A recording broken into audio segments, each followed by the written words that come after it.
Pemirsa, drawing Piala Dunia U20 di Bali dibatalkan induk olahraga sepak bola dunia FIFA. Salah satu penyebabnya lantaran Pemprov Bali menolak kedatangan timnas Israel sebagai peserta Piala Dunia U20 2023.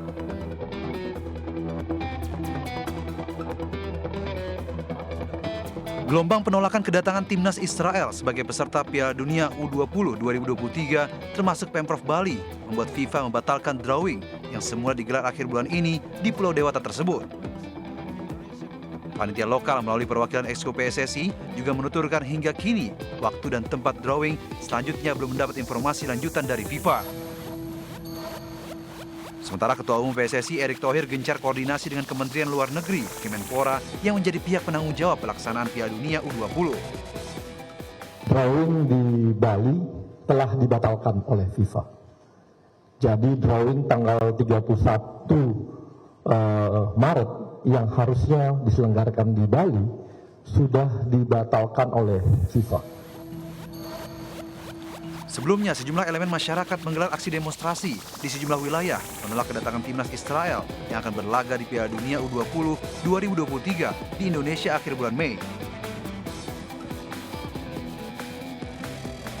Mereka menilai alasan ketidakadanya hubungan resmi diplomatik kedua negara dan masih adanya pendudukan Israel di wilayah Palestina menjadi salah satu pemicu penolakan. Dari Jakarta, Dilami Aulia, Muhammad Zulkarnain, iNews melaporkan. Ya, untuk membahas lebih dalam terkait pembatalan drawing Piala Dunia U20 di Bali, kami akan berbincang dengan pengamat sepak bola Akmal Marhali. Selamat sore, Mas Akmal, apa kabar? Selamat sore, alhamdulillah kabar baik. Baik, Mas Akmal, bagaimana tanggapan Mas Akmal nih terkait pembatalan drawing Piala Dunia U20 di Bali? Apakah keputusan FIFA ini merupakan hal yang tepat atau justru sangat disayangkan, Mas Akmal? Ya, ini amat disayangkan, di mana sejatinya kita sudah mempersiapkan segala satunya cukup lama dari 2019, bahkan sempat harusnya Piala Dunia U20 ini digelar pada 2021, tapi tertunda karena masalah COVID-19 sampai pada akhirnya digelar pada 2023. Hanya tinggal 1 bulan setengah untuk digelar Piala Dunia, tapi akhirnya harus tunda undian Piala Dunianya hanya karena masalah pro kontra kehadiran Palestina.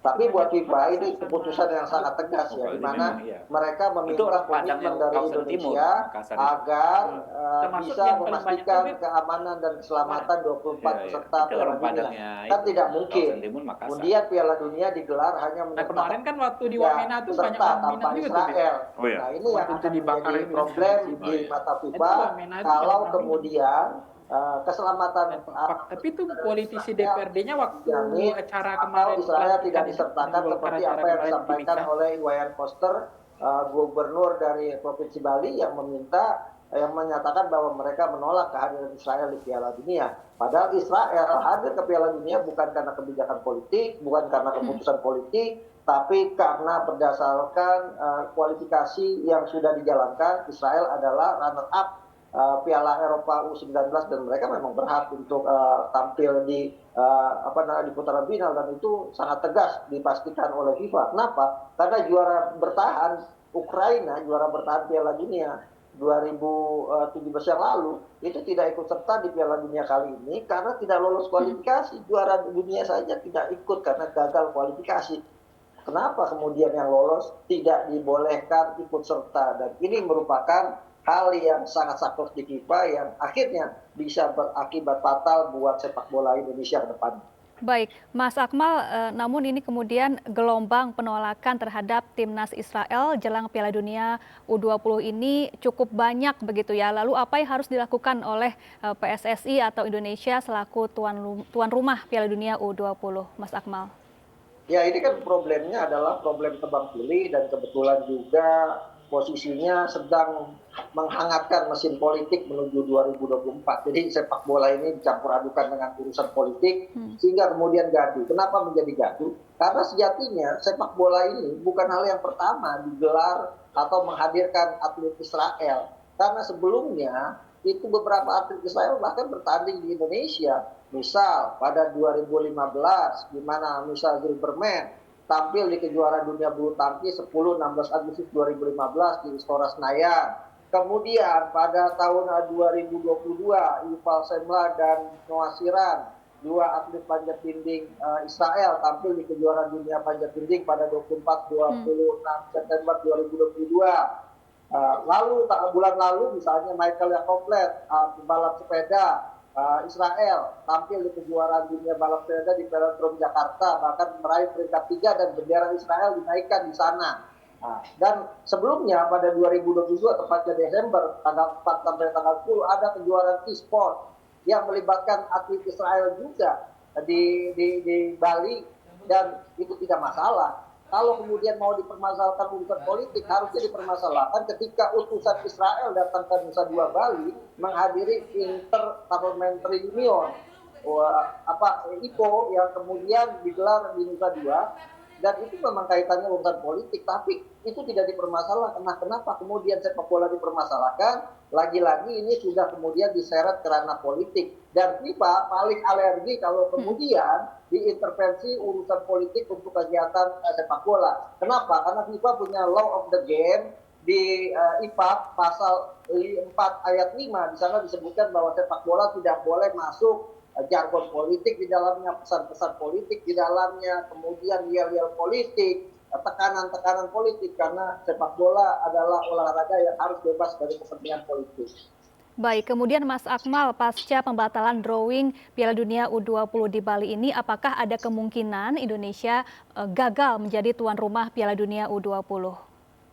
Kemungkinan untuk gagal sangat besar, bahkan sekarang peluangnya menjadi sekitar 70% kita gagal atau batal dari tuan rumah digantikan oleh negara lain. Kenapa? Karena Peru sudah menyatakan siap menjadi tuan rumah. Kemudian Qatar siap menjadi tuan rumah, bahkan Argentina siap menggantikan Indonesia sebagai tuan rumah. Kalau kemudian dipindahkan, bukan hanya Indonesia batal ikut Piala Dunia saja, karena posisi Indonesia pastinya digantikan oleh tuan rumah baru antara Peru, Qatar atau juga Argentina. Yang pastinya Israel pasti ikut ambil bagian karena Israel adalah peserta. Yang tidak ikut adalah Indonesia, bukan cuma tidak ikut, tapi Indonesia berpotensi dihukum FIFA, dibekukan oleh FIFA karena melanggar perjanjian yang sudah disepakati bersama-sama sebagai tuan rumah. Dan kalau ini terjadi, Indonesia akan akan dipinggirkan dari dunia sepak bola internasional, tidak bisa ikut event-event internasional dan sebagainya, termasuk dikucilkan oleh dunia olahraga internasional. Kalau kita mau misalnya mau jadi bidding menjadi tuan rumah Olimpiade, itu pasti akan ditolak oleh IOC. Kenapa? Olimpiade pasti ada Israel pesertanya, sementara kita menolak Israel untuk hadir di Piala Dunia. Termasuk kita juga akan dikecam diskriminatif karena mencampur adukan politik dengan olahraga, dan kita pastinya dikecam bukan cuma 23 negara yang menjadi peserta Piala Dunia selain Indonesia, tapi juga negara-negara lain. Kenapa? Karena ternyata Indonesia tidak punya komitmen terhadap perjanjian yang sudah disepakati bersama-sama. Nah, ujungnya apa? Ujungnya bukan cuma urusan sepak bola, orang juga tidak akan percaya dengan Indonesia untuk urusan bisnis, urusan ekonomi, urusan budaya, urusan pendidikan, dan urusan-urusan terkait hubungan bilateral. Jadi akibat nilai kritik ini akan rusak di sebelahnya kalau kemudian kita batal jadi tuan rumah Piala Dunia. Baik, kemudian Mas Akmal, apa menurut Anda masukan yang tepat agar Indonesia bisa benar-benar menjadi Piala Dunia U20 dan nantinya pertandingan akan terselenggara dengan baik di Indonesia, Mas Akmal? Ya, yang harus dilakukan saat ini adalah pemerintah dalam hal ini Presiden Joko Widodo harus segera ambil sikap terhadap situasi yang terjadi saat ini, termasuk pro kontra soal kehadiran Israel. Salah satunya yang bergaung kan sekarang dibunyikan oleh para politisi, utamanya PDI Perjuangan yang sekarang sangat keras menyuarakan itu semua. Bahkan dua gubernurnya dari PDI, Iwayan Koster dan Ganjar Pranowo, jelas-jelas menyatakan menolak kehadiran Israel. Ditambah lagi ada politisi dari PDI dari Jakarta dan juga Jawa Timur yang juga menolak kehadiran Israel. Nah, ini harus dikumpulkan oleh Presiden Jokowi. Pilihannya cuma sekarang dua. Yang pertama, kita meneruskan pertandingan Piala Dunia dengan meyakinkan FIFA bahwa tidak akan ada gonjang-ganjing soal peserta Piala Dunia. plus juga menjamin keamanan dan keselamatan, atau yang kedua kita batal jadi tuan rumah. Nah, langkah yang bisa dilakukan oleh Pak Jokowi adalah memanggil semua stakeholder termasuk partai-partai politik untuk kemudian duduk bersama-sama membicarakan soal persiapan Piala Dunia ini. Dan kalau perlu, Presiden misalnya terkait dengan Permenlu nomor 3 tahun 2019 yang menyatakan soal tidak adanya dukungan diplomasi dengan Israel dan tidak boleh mengibarkan bendera Israel dan menyanyikan lagu Israel, mungkin salah satu yang bisa disiasati adalah dengan mengeluarkan perpu untuk setidaknya meniadakan sementara Permenlu nomor 3 tahun 2019 selama Piala Dunia, dan setelah itu mungkin akan dicabut lagi. Kenapa? Karena Palestina juga sudah menerima Indonesia menjadi tuan rumah Piala Dunia, dan mereka yakin, Zuhair Al-Son, Dubes Palestina yakin, jadi tuan rumahnya Indonesia dan hadirnya Israel sebagai peserta Piala Dunia tidak akan